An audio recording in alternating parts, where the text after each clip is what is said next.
Have you ever felt that tug on your heart that says it's not too late? Maybe it's going back to school, starting a new career, or finally chasing a dream that you have tucked away for years now. And if you've been wondering whether to go back to college at 40 or even 50 possible for you, I want to share with you it absolutely is. It's never too late. So, in today's episode, I'm sharing my own journey of returning to college in my 50s with a dream of becoming a professor in my 50s. I'm going to give you some practical tips for applying to colleges abroad, breaking down some of the myths around language barriers, and remind you why it's never too late to step into your God given purpose that has been placed on your life.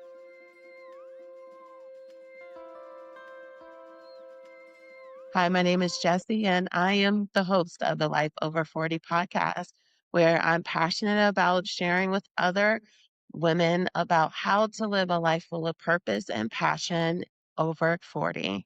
I'm really excited to share this part of my life and journey with you because I've had this conversation on TikTok and I was really surprised as to the type of feedback and response that I was getting from other people that have said, I either want to go back to school or I thought about it, or I really have been thinking about going to do this. Or some of you have even been thinking about doing this abroad. So I'm excited to share this journey to you and really give you a little bit of background. In some previous episode of Life Over 40, I did share about I'm moving abroad. And some people thought it was for one reason, but the reality of it is that I've always had this innate feeling that I wanted to go about doing that. But the thing about going back to college at 40, it may seem a little bit weird. Everyone decides to go back to college for a reason. I'm not just going back to college to get another degree or just to say I have a degree. It's all about aligning with my God given purpose that has been put inside of me for some time now. Majority of the women on my maternal side of the family, they all were educators. In fact, my mom was an educator for over 40 years. I have been fighting this innate thing inside of me to teach others, even with some of my consulting businesses. I was really fighting my calling when it came to this. And I really do truly find joy in teaching, mentoring, and guiding others, and making some of the most difficult things seem attainable or understandable. So when I decided that, this might be the time to become a professor, I came across this concept or this idea because I know that I do not desire to be a school teacher. But for some reason, I've been very open to teaching on a collegiate level. That's something that I even talked to my mom about when she was alive, because that's something that she even thought to do. Recently, I had started talking to a few friends that do work in the different universities and colleges across the United States. And one of the things that kept coming up was about being an adjunct professor. In fact, I have several friends that work full time in corporate America and they're adjunct professors as well. And I kept looking at potential opportunities, but one of the things I kept seeing was the fact that you have to have a master's degree. I do have a bachelor's, and I was supposed to go back to get my master's. In fact, I was going to go straight from my bachelor's into my master's. But my family thought that because I had to pay my way through college and I worked so hard to still graduate with 3.8, working full time, playing sports, and all of these things, I was just encouraged to go and give myself a break in between. And let's just say that break has turned into 20 years. So now that I want to become a professor, it became present to the fact that I needed to go back to school for a degree. And I was in this position of thinking, there's never going to be a better time to go back to college. In fact, right now, my stepmom, she always wanted to be a doctor.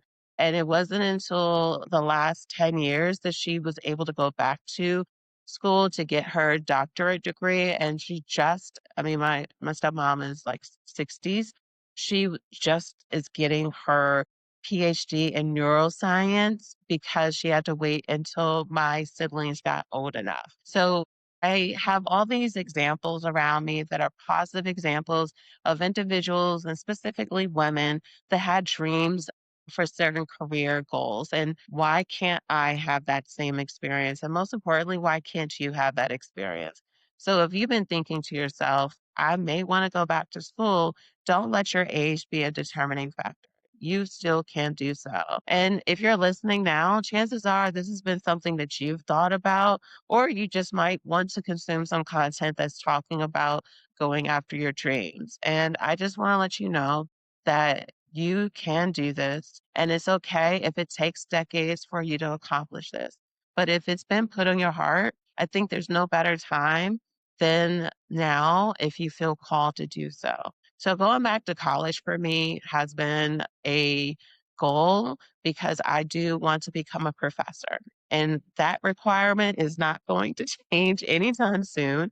So I'm like, if I know that I want to become a professor and that this is a requirement, I need to start doing this now so that I can just have that as it's checked off. So when the time comes for me to start applying, that I already have that covered because I know most programs are going to be about a 2 year time frame. So I just thought I would love to do this and and have it accomplished before I'm 50 years old. So now you may be wondering, okay, so Jesse, I understand. You said that you want to become a professor, so you're going back to college. So how does this all play into living abroad? So for the past 20 years, I have really been in the space of exploring or just being curious about what it would be like to live in another country. I've been very blessed that my family is compiled of a lot of different ethnicities as well as individuals that love to travel. And that's been something that I've been exposed to all of my life. And I, at different times, have gone to countries and I'm like, you know what? I could see myself living here. And I would love to be able to experience the culture. I would love to see about how to go about building community, and just see what it would be like to have life abroad in a new perspective in place. But the thing about it is that even though that this is something that I knew was a possibility for me, I still allowed fear to get in the way. And you probably have things in your life that you thought, like, I could see myself doing this, but something stops you from doing it. I remember almost 20 years ago or like 19 years ago, I had went to Paris with my mom and I had such a great time. And I was like, oh, this is so awesome. I could see myself living here. I think this is so beautiful. Even when I went to Japan, I thought to myself, oh, I can live here. I can see myself here. But I never pulled the trigger. And it's been something that I kept saying to myself that I would love to be able to do, but I haven't had the courage to do. So now that I am in this position where I need to go back to school, and if you've done any research or you know anyone that's currently in school here in America, you know that it's extremely expensive. And so I was like, you know what? If I have to go back to school and I want to be able to live abroad, why not do both at the same time? Maybe this can be a really great opportunity to kill two birds with one stone, per se, because a lot of the programs in which I've been looking at for the entire time are anywhere between 12,000 to $20,000 for the whole experience. You heard me correctly. 20,000 for the whole experience. And there's some people that are spending 20,000 a year or even a semester. So for me to be able to get a great experience from an accredited college, I just was like, this is the perfect time because I know I need to get my degree. I do want to live abroad. So why not be able to study abroad and get the benefits of living in another country, making friends, being integrated into a culture, and really just checking something off of my bucket list and really having the opportunity to experience the life in which has been placed on my heart. So maybe for you, it's not about teaching. It may not even be about moving abroad, but it may be just that you're in a place where you've been wanting to study something specifically, or you wanted to move to another place in the country, maybe learning another language or starting a new business. I just want to inspire you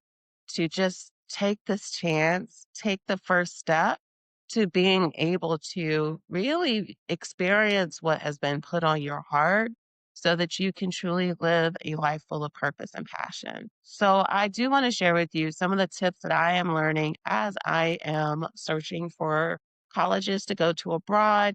And I will continue to update you as I go along this journey. And I am planning on sharing this podcast with those that are on my TikTok because I keep getting all these questions about this part of my journey. And so this is going to be a really great resource. So you want to get out some pen and paper to be able to really get into this. So the first thing I do recommend when you are looking to study abroad is just to first research some programs carefully and look for schools with international student programs. This is really important because I know that there can be a lot of propaganda out there about living abroad and how nowhere else is safe and things that are just really negative about other countries, and that is not true. The reason why you want to look at colleges with international programs is because it will make it an easier transition.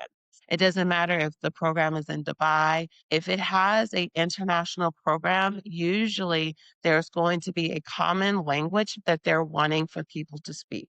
And what most people don't always know is that in different parts of the world, English is a language that people do speak outside of the native tongues. Like my stepmom, she speaks different languages. You need to know multiple languages in different parts of the country. Usually, with international programs, they will have English as the core language because it is a common world language. So, when you do the research, you can either type in the country with in English so that you can find programs that are taught in English, or specifically typing in your degree that you want to get and say in English in the country you're wanting to go and look at. This is going to be super important for you. For myself, I want to go back to school to get a global supply chain management degree. Let's put the global on it because we are definitely in a time and era where we're in a global economy. So I wanted to pick a degree that is going to be still around in the next 5, 10, 15 years because of the innovation that is happening. So I would recommend for you to do that as well. If you're going to go back to school, you want to be present to what's happening in trends and what is the evolution of specific industries so that you're able to make sure that you're going to college for a degree that you can actually use and one that will not be replaced by AI. So the second thing that you want to think about is consider the accreditation. So make sure the degree you're pursuing is recognized in your home country or wherever you plan to work. Most of the colleges that I've looked at, majority of them on their homepage of their website, they will have their accreditations. If they do not have it listed on their website, I 10,000% recommend for you to reach out to them. Majority of the websites have emails and they have phone numbers. If you do not speak the native language in which they speak, I would recommend for you to do email because email is going to be the best way to communicate in places that English is maybe not be the most predominant language. So then that way the admissions department is able to help you. But you want to make sure that it is accredited. You just don't want to pick a school in the middle of Germany because it's cheaper, but it's not accredited. Ideally, I would love to have a C-suite position at a corporation or teaching as a professor. But if I'm going to go to school for 2 years, with that being the intention, I definitely want to make sure that that degree is going to be valid. So you do want to do that because it's going to be really key for your future growth. The second thing comes down to scholarships and funding. One of the things that I found extremely interesting is that the federal FSA, federal student loans, that you do have some universities that are in multiple countries throughout the world that you can still apply for student loans through our typical financial aid system here to apply to those schools. And the great thing is that some of the programs, even if they don't offer student aid or scholarships, it will allow for you to have a deferment with your current loans for those of you that have them. So for me, that is definitely a benefit so that I can still go back to school and have financial options. There's also many programs that are available that's giving grants or tuition breaks for international students over 40. So don't be afraid to ask. One of the first things that I did after I narrowed down what degree I wanted to go for, what are some of the programs that I thought would be a good fit, if those are even places that tend to be more receiving of Black people or people of color. So some of the programs I did decide to go to, I'm actually really excited. There are places that I probably would not have naturally thought for me to go to. One specifically is a university that's in Germany, and they have a really great supply chain management degree, and the university is actually an accredited international business school. The thing about it is that sometimes with international schools, they don't always allow a lot of students and they have very structured programs. So the competition will potentially be a little bit higher. So it's going to be important for you to know how to position yourself and market yourself with your documents and the required letters that they are going to need from you when you are actually submitting your admissions information. So there are opportunities. Worst case scenario, you can still pull a personal loan if you needed to do so. So do not think about how am I going to per se afford college. However, when I do say that, I do recognize that there also is this how do I afford to live abroad if you're someone that has to go into an office day to day? This is where it does come down to looking for possibly programs that will give some subsidy or starting to look at how can you start to work abroad with remote jobs if that is something that you're needing to do. One of the things I did want to consider when it came to picking countries that I wanted to go to school to is that I wanted to make sure that the cost of living was reasonable. I do not want to live somewhere where it's going to be the same cost of living that I'm going to be paying here in America, or somewhere that because of how the American dollar has gone down, so it's going to actually cost me more. So if you don't know, the American dollar has gone down. So, for example, let's say I wanted to go to a university that is in the UK. And let's say an apartment is $2,000 there. So I am keeping in mind the conversion rates when it comes to places that I'm looking at. I'm looking at places that I can get a reasonable housing situation for under $1,200 USD. I would love something that's even less than that that's going to be a great quality of life as well. So I have been looking at some countries where I can get a really great rent for $700 because of the conversion rate. So the biggest thing about saying you want to go to college abroad isn't just getting stuck at the beginning. It comes down to finding what are some of those obstacles that you're going to potentially face and looking at what are the alternatives that you may need to consider. So if you are someone that you are not working remotely now, set yourself a deadline to be able to find a way to make income when you are abroad. So look for scholarship funding that is going to be applicable to what you love to do, the country you are, their relationships with international students is just going to be very helpful for you. And then the biggest thing too, tip I want to give you is just understand the application deadlines. And the most important part about this, especially for master's programs, as I kind of like alluded to previously, is that with international programs, it can be competitive and you do want to start this process in advance. I am not planning on going to school until September of 2026. But here's the thing, a lot of the applications are opening up in November of 2025 and it closed in March of 2026. So I am giving myself a whole year program to get this in motion. And the biggest thing about this is that you can actually create timelines for yourself or milestones to be able to make this a potential opportunity for you. I want to debunk some of the language barrier myths that can be around going to school abroad. One of the things that people assume is that you have to be fluent in another language to be able to go to school in another country. And that is not correct. I was actually blown away by the amount of colleges that offer classes in English. In fact, there's some American universities that have campuses abroad. Temple University has a campus in China. So you have the opportunity to go to American universities abroad if that's a desire as well. There are some countries that are giving some really great incentives for people to go to college in their country. In fact, just a couple of days ago, France did give some initiative for people that want to go to college in France for their master's degree. It just comes down to you taking the time to research what's happening in that country and what are those opportunities.